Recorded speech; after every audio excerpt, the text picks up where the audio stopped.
São 5 horas, vamos receber Rosemary Frankel, que vai nos trazer o preparo da tarde de hoje. Boa tarde. Estão ouvindo? Bom, o preparo da tarde de hoje é do livro Vinha de Luz, pelo Espírito Emmanuel e Francisco Cândido Xavier.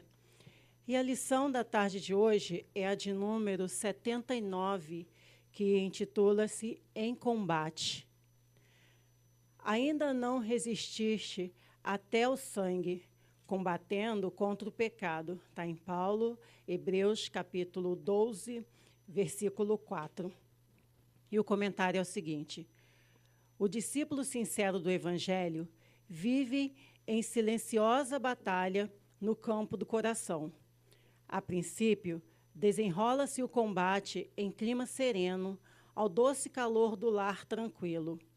As árvores das afeições domésticas amenizam as experiências mais fortes. Esperanças de todos os matizes povoam a alma, nem sempre atenta à realidade. Falam os ideais em voz alta, relativamente às vitórias por vindouras. O lutador domina os elementos materiais e não poucas vezes supõe consumado o triunfo verdadeiro. O trabalho, entretanto, continua. A vitória do espírito exige esforço integral do combatente e, mais tarde, o lidador cristão, convidado a testemunhos mais ásperos, compelido a batalhas solitárias, sem o recurso de outros tempos. A lei de renovação modifica-lhe os roteiros, subtrai-lhe as ilusões, seleciona-lhes os ideais. A morte devasta-lhe o círculo íntimo, submetendo ao insulamento, impele a meditação. O tempo impõe retirada, mudanças e retificações. Muitos se desanimam na grande empreitada e voltam medrosos às sombras interiores. Os que perseveram, todavia, experimentarão a resistência até o sangue. Não se trata aqui, porém, do sangue das carnificinas, e sim dos laços consanguíneos que não somente unem o espírito ao vaso corpóreo, como também o enlaçam aos companheiros do século familiar. Quando o aprendiz recebe a dor em si próprio, compreendendo-lhe a santificante finalidade, a exercer a justiça ou aceitá-la acima de toda a preocupação dos elos consanguíneos, estará atingindo a sublime posição de triunfo no combate contra o mal. Bom, gente, aqui o texto ele começa falando que há momentos em nossas vidas que vivemos silenciosas batalhas no campo do coração. São aquelas batalhas íntimas, né? Mas essas batalhas, com o tempo, elas vão ficando mais fortes, vão saindo só do nosso interior, vão para o exterior também, né? E o espírito, para chegar à perfeição, ele precisa passar pelas tribulações da vida, porque ele vai adquirindo experiência, vai adquirindo aprendizagem. A princípio, como diz aqui o texto, o combate é de uma maneira mais serena, mais suave, pois nós estamos ali no lar, junto com a família, junto com os nossos familiares, né, que nos dão o apoio, nos fortalece para seguirmos em frente, para combatermos, vencer esta batalha, né? Então, no aconchego do lar, nem sempre nós percebemos a realidade do mundo exterior, né?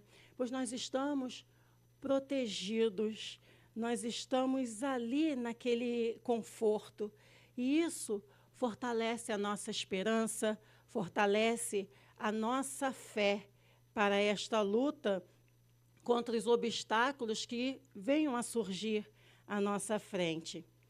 Mas o trabalho, entretanto, continua fora do lar.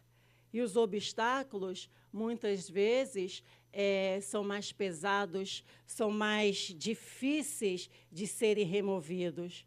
Mas precisamos seguir o nosso caminho, precisamos seguir lutando para atingirmos o nosso objetivo, que é a felicidade. Então, para o espírito atingir os seus objetivos, que é esse progresso rumo à felicidade, ele precisa aprender a contornar os obstáculos. E isso exige esforço. Exige muito esforço nesse combate do dia a dia, né? A doutrina espírita nos oferece os recursos para a luta a luta constante na superação de nossos obstáculos com vista à renovação espiritual. E esta doutrina nos esclarece que a vida continua e a certeza desta continuidade nos fortalece para ajudar a continuarmos nesta caminhada, nesta batalha. O que se eu não conseguir resolver agora, a doutrina nos dá a esperança que mais cedo ou mais tarde nós vamos conseguir resolver, nós vamos conseguir superar essas dificuldades, esses obstáculos que encontramos em nossos caminhos. E como diz a frase, depois da tempestade, sempre vem a bonança, quer dizer, acreditarmos que depois desse sofrimento, dependendo de como nós passarmos por esse sofrimento, vamos conseguir a felicidade. Não é sentarmos, ficarmos parados esperando que tudo se resolva. É partir para a batalha, digamos, para a guerra, né? Para conseguirmos vencer esses combates, que muitas vezes é solitário, pois nem sempre, tá difícil, nem sempre nós contamos com o apoio de outros tempos. Antes, nós tínhamos o apoio da família ali, que estávamos aparando, estávamos nos segurando, mas, às vezes, nós estamos sozinhos e temos que aprender a seguir em frente. A lei de renovação modifica-lhe os roteiros, subtrai as ilusões, seleciona as ideias. Então, é preciso que, ao longo de nossas existências, passamos por várias mudanças, né? Já que estamos em constante progresso. O espírito não foi criado para ficar estacionado. Ele não foi criado para ficar acomodado. Então, por esse motivo, de tempos em tempos, acontece algo que vai impulsionar essa mudança. Quer dizer, se não for por amor, vai pela dor. No momento que nós estivermos parados, acomodados ali, vem alguma coisa para sacudir, para a gente perceber, olha, não está legal, então eu vou buscar essa mudança. E aí que está o progresso. E aí nós lembramos da lei de destruição, que está no Livro dos Espíritos, na questão 728, quando Kardec pergunta, é lei da natureza a destruição?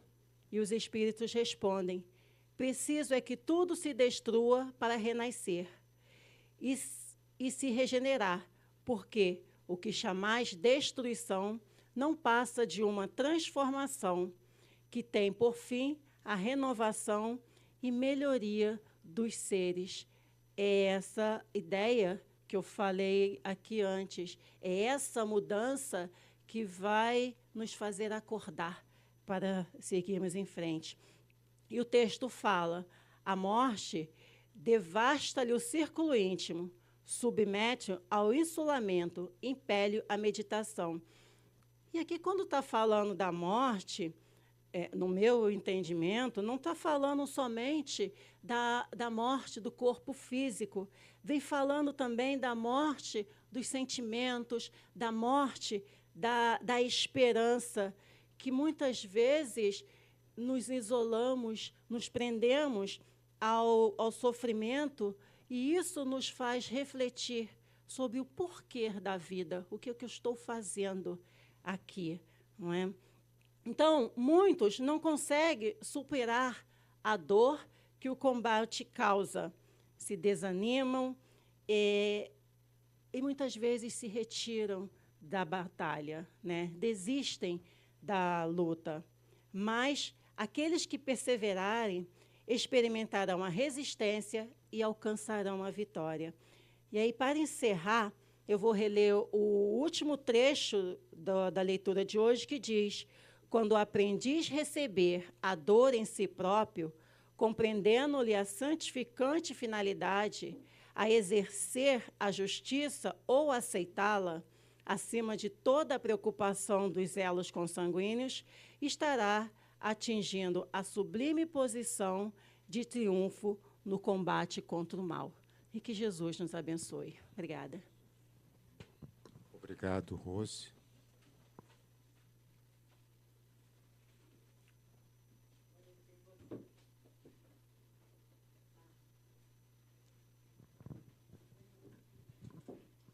Espera um pouquinho, ele vai testar o seu microfone, tá? Ele vai testar.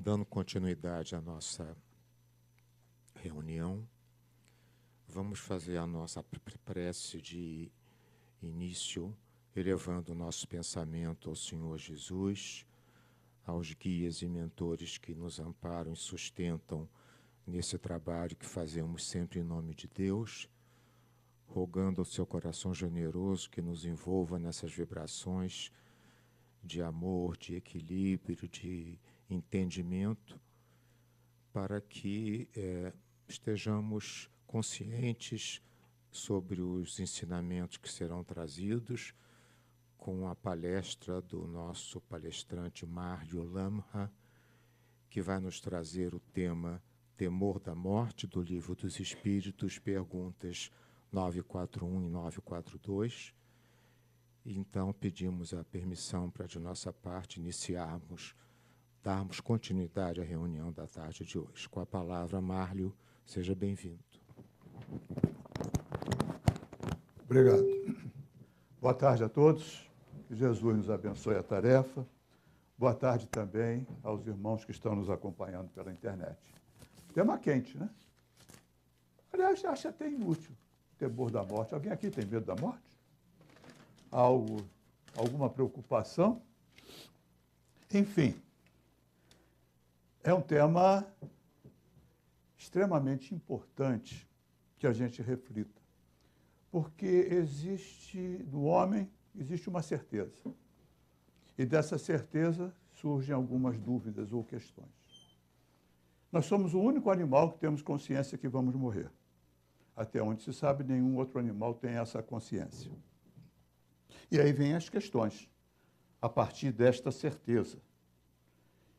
Existe ou não existe vida depois da morte? E se existe, em que condições? Essa foi uma dúvida que Kardec tinha. Kardec era um pensador, um homem do seu tempo, envolvido nas questões intelectuais, sociais do século XIX, foi um século logo depois da Revolução Industrial e da Revolução Francesa, onde todas as ciências tiveram um grande impulso, inclusive surgindo o socialismo, as questões sociais, em função das grandes diferenças das classes, das condições de vida. Com a Revolução Industrial, houve um afluxo de pessoas muito grande para as cidades, para busca de emprego, e aí as condições eram quase que de escravos, e isso chocava, gritava nos olhos de qualquer pessoa que tivesse sensibilidade, qualquer pessoa que tivesse algum tipo de visão mais humanista. E Kardec era um humanista, apesar de um cientista, era um humanista. E ele tem um texto, e ele vai estudar o fenômeno lá das movimentações das mesas, pancadas, chega à conclusão, não só ele, eu costumo repetir isso, Kardec não foi o único pesquisador da fenomenologia que não era explicada pelas ciências do seu tempo, ele foi um dos pesquisadores, foram vários cientistas, o fenômeno é real e é comprovado. Apenas, e esse apenas está entre aspas, Kardec se aprofundou nas questões filosóficas, não ficou só na questão experimental, no provar que existe o fenômeno. Ele foi se aprofundar nas questões filosóficas. E aí ele começa um debate, uma conversa interrogando a espiritualidade que se manifestou, buscando informações do mundo espiritual. E Kardec estava em plena atividade intelectual quando ele desencarna, em 1869. Ele estava para inaugurar, com licença, a primeira livraria espírita. Ele estava editando a Revista Espírita já há alguns anos, mensal, e ele estava já preparando uma próxima obra. E ele desencarna repentinamente, fruto de um aneurisma. E ele tinha seus amigos, sua esposa, remexendo lá nos seus arquivos. Ele tinha muito material ainda para ser publicado, muitas reflexões, muitos textos, artigos, conversas entre ele e o mundo espiritual, e o seu mentor. E eles resolveram, então, montar um livro a partir desse material todo que tinha ali. Esse livro chama-se Obras Póstumas. Póstumas porque foi publicado depois do falecimento de Kardec. E nesse livro tem um texto, um artigo, chamado As 5 Alternativas da Humanidade com relação à vida futura. É um artigo muito extenso e eu vou aqui buscar um pequeno resumo. Estou olhando o relógio aqui. Ele fala que perante a eternidade, perante a continuidade da existência, existem 5 alternativas, 5 doutrinas que buscam explicar a continuidade da existência. A primeira doutrina é a materialista, ou seja, não tem continuidade. Nós nascemos, passamos um tempo indeterminado, e esse é o problema. Já começa um ponto de interrogação aqui. Ninguém pode garantir o tempo que nós temos. O tempo médio de vida aí é uns 75, 80 anos. Vamos falar 90, 100, para ninguém ficar preocupado desde agora. Tá? Melhor. Né? Mas a gente sabe que nesse meio termo tudo pode acontecer. Tudo pode acontecer. E se não tem nada depois da morte, o hoje, o aqui, o agora, o foco no aqui é extremamente importante, porque eu não sei o minuto, o segundo seguinte. Então, isso é motivo de angústia para muitos, motivo de dor, principalmente quando o aqui é profundamente insatisfatório, é profundamente doloroso, é profundamente sofrido. E é uma doutrina, então, que, de uma certa forma, ela incentiva a terminar com a vida logo, já que não tem nada depois. E eu estou aqui sofrendo. Qual é a razão do meu sofrimento? Por que eu tenho que passar por isso? Eu vejo agora, agora recente, uma notícia. Eu vejo, às vezes, recebo algumas coisas pela internet de uma pessoa aqui no Brasil que está indo para a Suíça para fazer a eutanásia, morte assistida, porque ela está sofrendo muito. Uma doença incurável, ela está sofrendo muito. Ela vai se matar. Simplesmente ela vai se matar.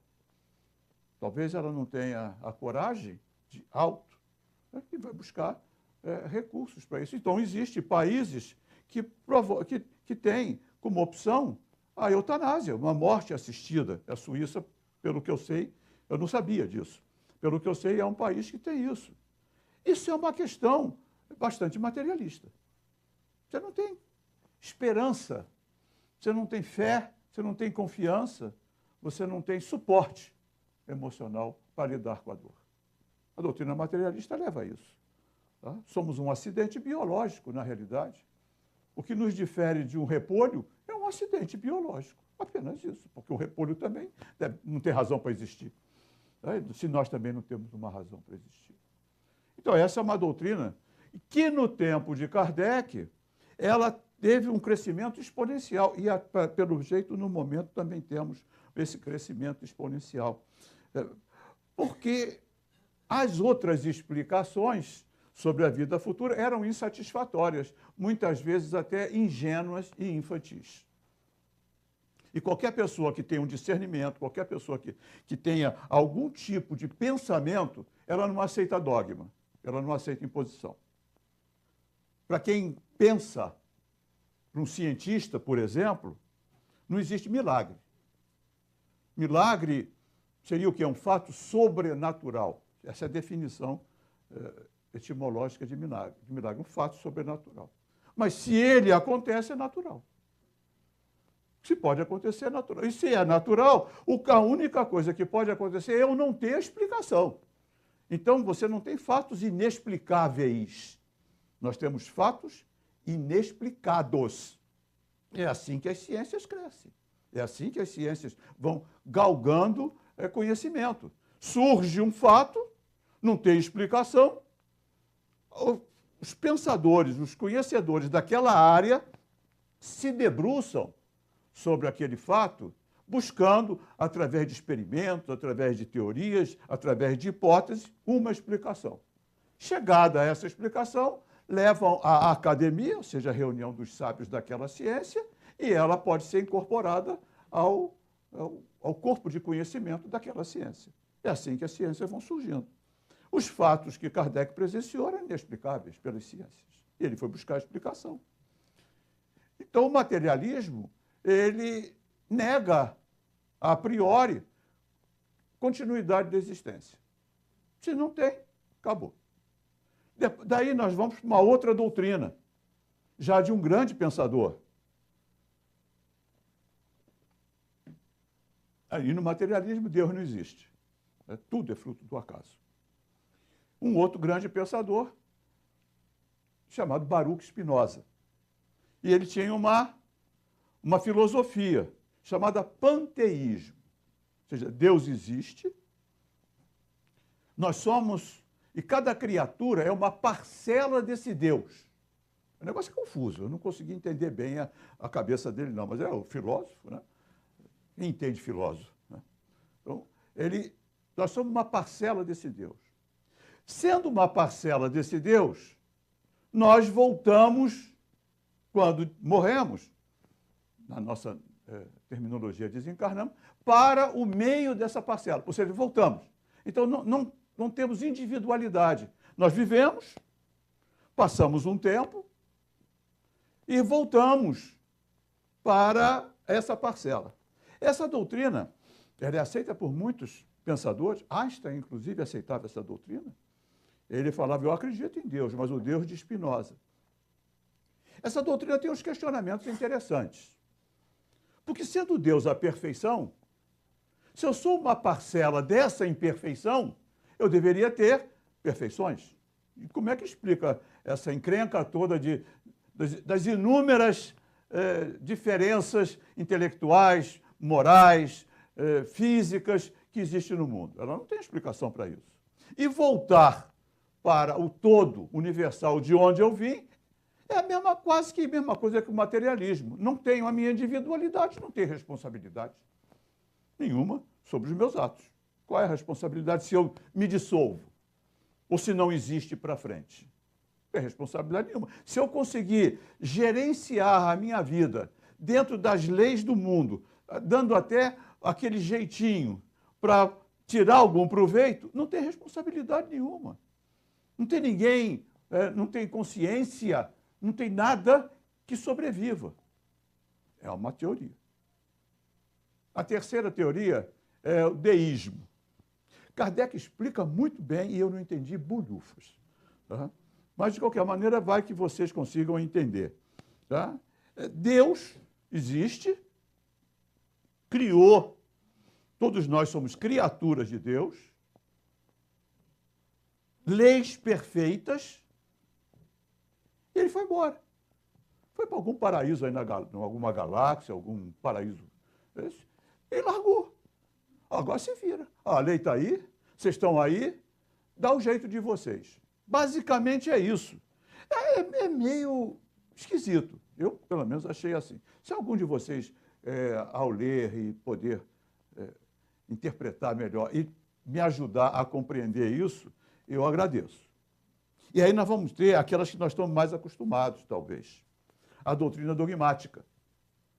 Deus existe, cria a alma no momento da concepção, dá um tempo a essa alma indeterminado, continua sendo indeterminado, e no final desse tempo, essa alma é definitivamente responsabilizada pelo bem ou mal como conduziu a sua vida. Definitivamente. Ou seja, mantém a individualidade depois da morte, com a responsabilidade das suas ações para sempre. Ela, numa primeira vista, e foi isso que gerou uma grande resistência e negação dos cientistas, dos pensadores da época, mas isso é injusto. Porque cessar de uma causa, cessa o efeito. Essa é uma lei científica da ciência. Se cessa a causa, o efeito ele cessa. Como é que eu posso ser responsável por ações por piores que sejam, porque existem as piores que sejam, muitas vezes fruto da minha enorme ignorância, para toda a eternidade sofrendo lá no inferno, sei lá, numa caldeira, algo do gênero, para sempre. Mas que Deus é esse? Essa é a pergunta. Porque ele não vai explicar as diferenças de tempo que cada um tem. Porque eu posso garantir a vocês, com absoluta certeza, que se eu desencarnasse aos 5 anos, eu fui batizado, na época, ninguém acreditava em nada, mas levava para batizar. Tá? Fui batizado, então eu estava dentro lá dos preceitos, eu ia para o céu. Hoje, mas não tem a menor chance de eu pegar o céu baseado nos critérios que existem. Eu gosto de pensar 10 mandamentos mais 7 pecados capitais, 17. Tu marca a cruzinha em todos? Se você marcar, vai. Mas se não marcar, complica. Gula.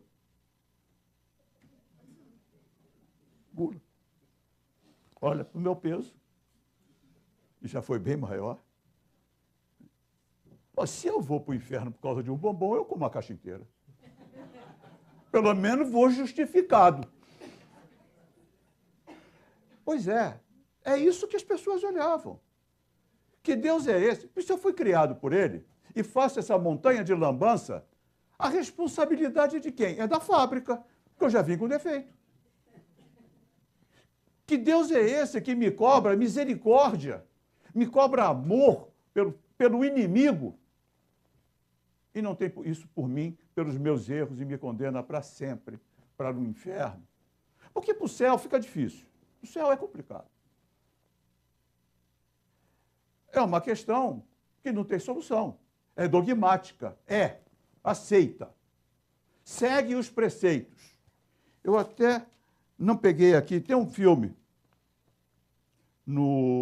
na Netflix de um pastor. O filme é baseado na vida desse pastor. Eu agora não me lembro o nome dele. Tem qualquer coisa a ver com fé. Ele entra numa crise de fé.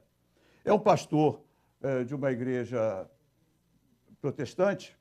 Se você sabe, depois me fala. Já vi que você sabe. Mas daqui eu não escuto, eu já não escuto nada de perto, quanto mais de longe. Então, um pastor protestante que ele era muito excelente orador. A igreja dele era extremamente frequentada, muita gente, mais de 6.000 pessoas para assisti-lo, vinha gente para assisti-lo, tal era a sua qualidade como orador. E ele vê uma notícia curiosa, que um país lá da África, uma mortandade de crianças, e o país não era cristão. O país não conhecia Jesus. Porque dentro do dogma da igreja dele, só poderia ir para o céu se você aceitasse Jesus lá na cruz como salvação. São as doutrinas que entendem que Jesus é a salvação, a morte de Jesus é a salvação. Não é Jesus, que aí é que é curioso. É a crucificação é que é a salvação. Aí ele ficou pensando, mas peraí, por que essas crianças aí não tiveram nem oportunidade? Eram crianças. Então, dentro da filosofia da igreja dele, elas iriam para o inferno, porque não tinha alternativa. Porque o católico ainda colocou lá um purgatório no meio. Um negócio também meio esquisito, mas tudo bem, não estamos aqui para analisar e não desrespeitar a crença dos outros. Mas para o protestante, não tem jeito, é céu ou inferno, não tem meio termo. Então, se não vai para o céu, vai para o inferno. Aí ele vê, como é que essas crianças podem ir para o inferno se elas não tiveram nem a oportunidade? E ele começa a fazer esse questionamento dentro da sua congregação. Olha, deu um rolo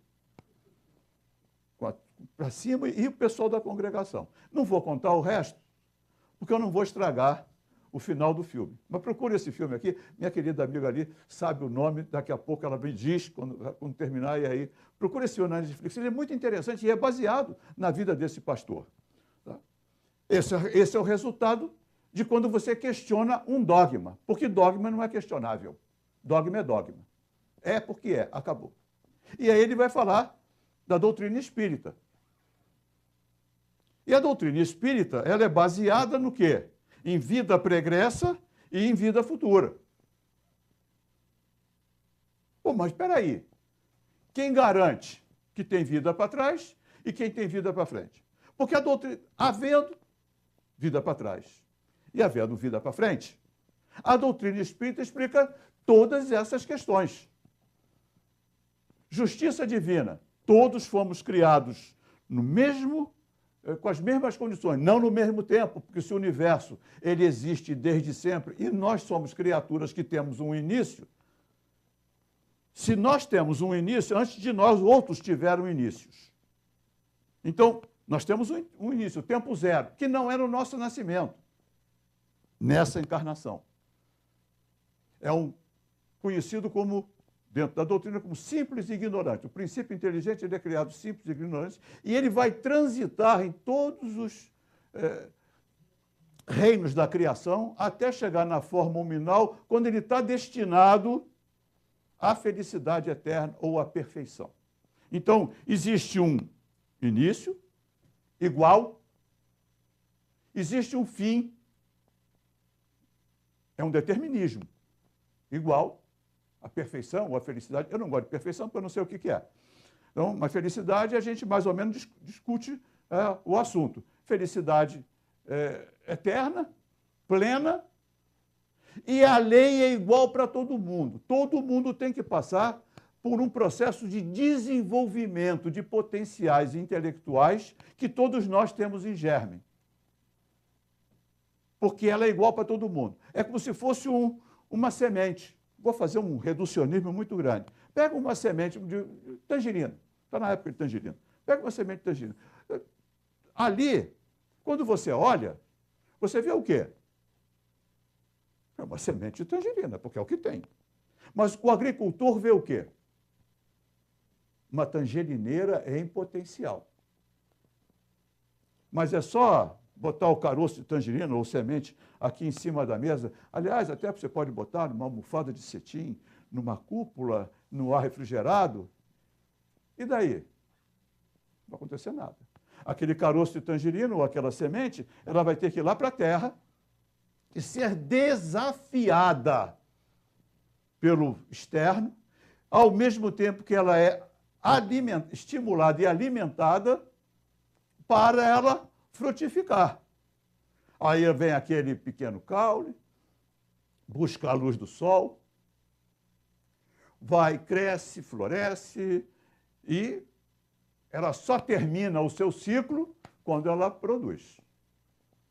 Jesus fala isso, comenta, né? O semeador saiu a semear. Então, quando ela produz. Isso é igual para todo mundo. A gente pode dizer que a gente é caroço ou semente de anjo. Porém, tem que passar pelo processo. É justo. E é misericordioso. Por que é misericordioso? Porque o final é igual para todo mundo. E as diferenças? Tempos diferentes de criação e, principalmente, tempos diferentes de aproveitamento das oportunidades que cada vida oferece.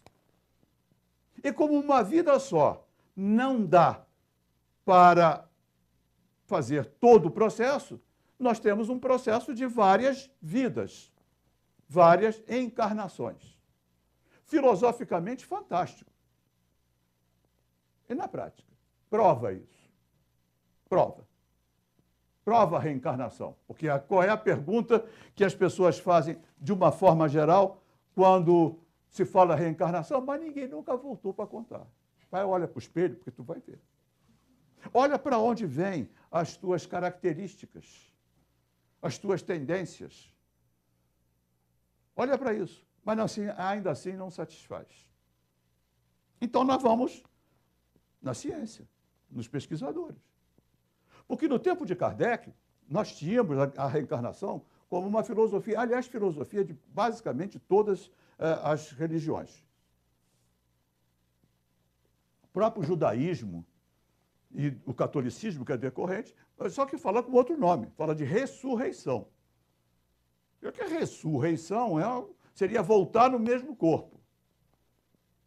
Aí fica complicado, porque se o número de átomos do planeta é o mesmo, invariável, a não ser que chegue algum meteoro, ele é invariável, os átomos que compõem os nossos corpos já andaram por aí, em outros.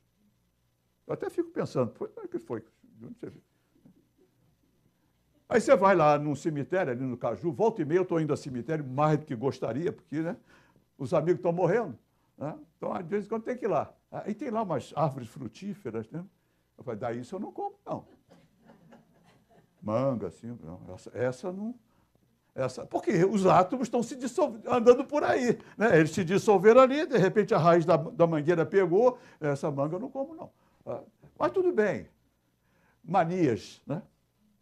Então, esse conceito de ressurreição é um tanto ou quanto ilógico no que diz respeito à possibilidade de volta.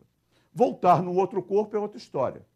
Mas quem garante isso? Hoje nós temos pesquisadores nessa área que não dá dúvida. Ah, mas eu tenho dúvida, estuda. Porque ter dúvida e não estudar é ignorância. A ignorância, ela tem um limite. O limite da possibilidade do conhecimento. Porque senão vira ignorância por interesse. É diferente.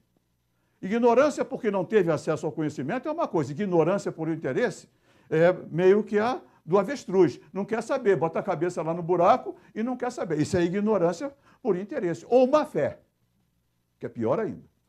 Pois bem, na década de 50, Dr. Stanislav Grof, um médico psiquiatra tcheco, Tchecoslováquia era um país naquela época, nem é mais Tchecoslováquia hoje, mas da década de 50 era, comunista, nenhum tipo de religião era permitido em país comunista, não tinha religiosidade nenhuma, era um pesquisador do tratamento das crises de esquizofrenia, que eram tratadas com choque elétrico. Nós temos aqui a doutora Anísio da Silveira, que era combatente desse tipo de tratamento, e ele estava experimentando uma nova droga, chamada ácido lisérgico, conhecida como LSD, no tratamento das crises de esquizofrenia.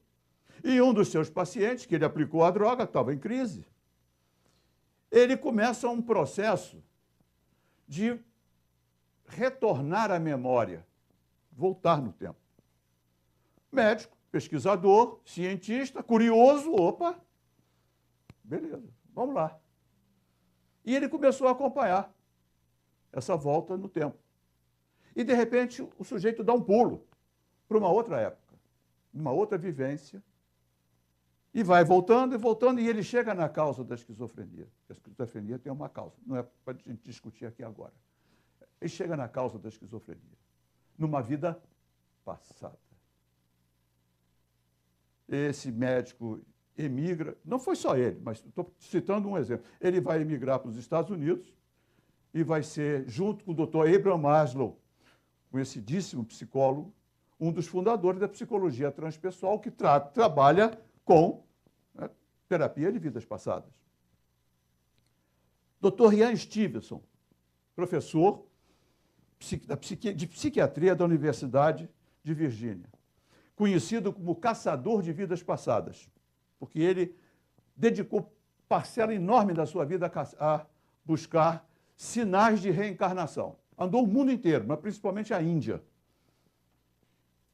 Teve um editor do Washington Post, um dos maiores jornais dos Estados Unidos, chamado, estou aqui com os nomes, Tom Schroeder, que desafiou ele. Posso ir contigo numa das suas viagens? Pode, sem problema nenhum. E ele fez uma viagem e testemunhou o trabalho do Dr. Ian Stevenson, escreveu um livro chamado Almas Antigas. E no final desse livro, ele tem uma conclusão. Ele diz, tudo aquilo que eu presenciei não tem outra explicação a não ser reencarnação. Mas ainda assim tenho dúvidas. Bom, faça-me o favor, né? Aí também, quer o quê? Né? Enfim, Dr. Brian Weiss, extremamente conhecido, outro psiquiatra, o livro mais famoso dele, Muitas Vidas, Muitos Mestres. E aí começa, então, a partir dessas informações, dessas constatações, surgem psicólogos e psiquiatras que começam e iniciam a chamada terapia de vidas passadas, TVP. Tá? O primeiro deles, Dr. Morris Netterton. Tem literatura aos montes sobre esses médicos. Tá? Tem muita coisa. Suas pesquisas, livros que escreveram. Então, não é uma coisa pontual. É bem divulgado. Dr. Morris Netterton foi o pioneiro no tratamento de problemas, de questões psicológicas, síndromes, com a terapia de vidas passadas. Doutora Edith Fiore, famosíssima, respeitadíssima no meio. Dr. Hans Stender, Dr. Roger Uger. Aqui no Brasil, fiz até curso com ele, Dr. Milton Menezes, palestrante espírita, bastante conhecido também no meio espírita, e um grande pesquisador e terapeuta de vidas passadas. Um outro aqui no Brasil, Dr. Hernani Guimarães, um espírita, pesquisador parapsicólogo e também pesquisador da transcomunicação, ou seja, comunicação com o mundo espiritual através de aparelhos. O livro mais conhecido dele chama-se Reencarnação no Brasil. Enfim, é fato. Então, a gente tem vida passada, então tem vida futura. E as condições dessa vida futura? Porque o temor da morte vem basicamente de onde? Das fantasias, informações fragmentárias. Quem fala isso é Joana de Anjos. Os mistérios, a ignorância, porque a morte sempre foi tratada com uma simbologia tétrica, né? Qual é o símbolo da morte? É uma caveira, né, com um capuz, com uma foice. Isso não é para assustar a criancinha, isso é para assustar qualquer um. É para assustar qualquer um. A questão do inferno, é um negócio assustador. Ficar lá virando, sei lá, cozido ou churrasquinho, o resto da humanidade, seres criados para o mal que vão ficar tomando conta disso, quer dizer, pior do que eu, e fica na boa, porque ele fica na parte administrativa, e eu que fico lá no... faça meu favor. Dá medo. É claro que dá medo. Vem da ignorância. O que a doutrina espírita faz? Ela abre a cortina da vida espiritual. Kardec, na parte segunda do livro espiritual, é o foco da doutrina. Ele estuda detalhadamente o mundo espiritual. As condições de ida, as condições de vinda, como vem, como é uma programação, como é um planejamento Depois nós vamos ter várias obras de André Luiz, principalmente, e também de Valdo. Agora me faltou o nome do espírito, mas também numa área bastante extensa, falando sobre as condições no mundo espiritual do desencarne, quando a gente desencarna, quando a gente deixa o corpo material. E, curiosamente, e eu sou repetitivo nesse assunto, aqui na vida material, as nossas condições de vida são muito determinadas pelo nosso intelecto, pela nossa quantidade de conhecimento, o que nos leva a ter melhores condições de vida, atingir posições mais elevadas, destaque. E esse destaque muitas vezes está no campo financeiro, está no campo intelectual, está no campo artístico, esportivo, destaque.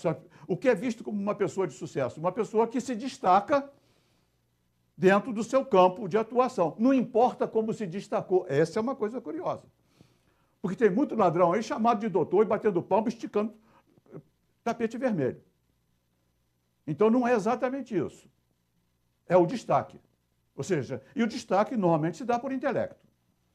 Dificilmente por outro jeito, por intelecto. Porque se não tiver intelecto, mesmo que ganhe sozinho na Mega Sena, vai fazer besteira e alguém vai ficar com o dinheiro dele. Alguém que tenha intelecto. Esses golpes hoje que estão na internet não são feitos por pessoas sem intelecto. Que cada vez mais sofisticados. Intelecto. Então, o intelecto diferencia.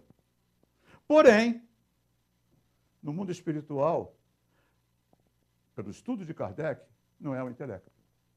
É a moralidade. Não é o que faz, é o porquê faz. Que determina a qualidade moral do indivíduo. Não é ele dar esmola, é o porquê ele deu esmola.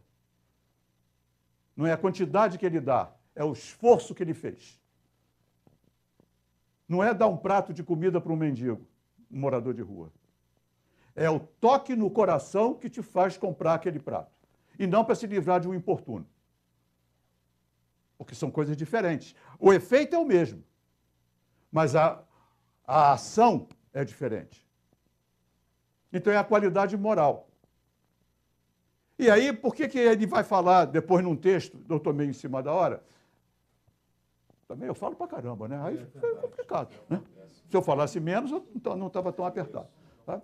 Mas no texto, ele fala, por que os espíritos... Está no Céu e Inferno também, o livro Céu e Inferno. Ele vai falar, por que os espíritas não temem a morte?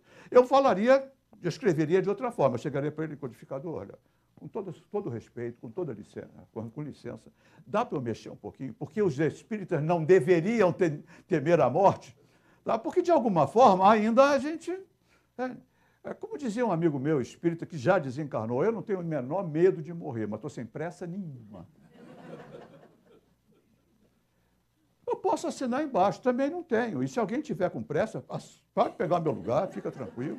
Passo na boa e sem nenhum ágio, tá? Pode ficar. Tá?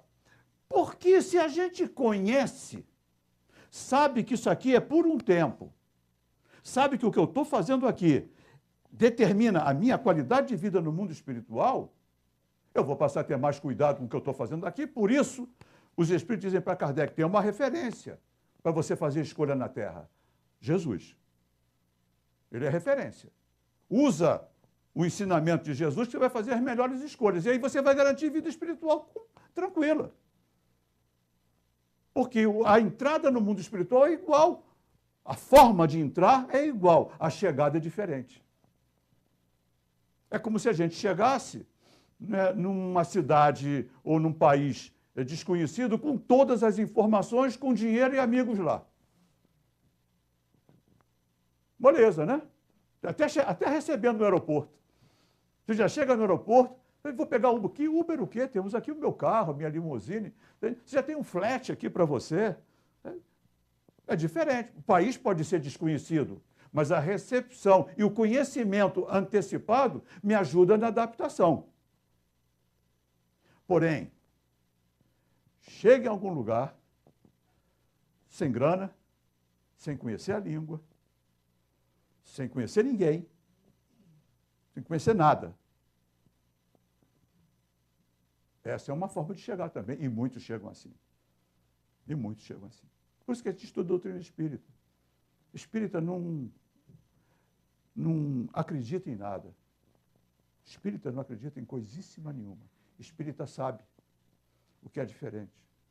Portanto, a nossa responsabilidade nas nossas escolhas, nas nossas ações, é muito, mas muito maior do que qualquer outra doutrina, pensamento, por mais intelectualizado que seja, porque a gente sabe como é o mundo espiritual.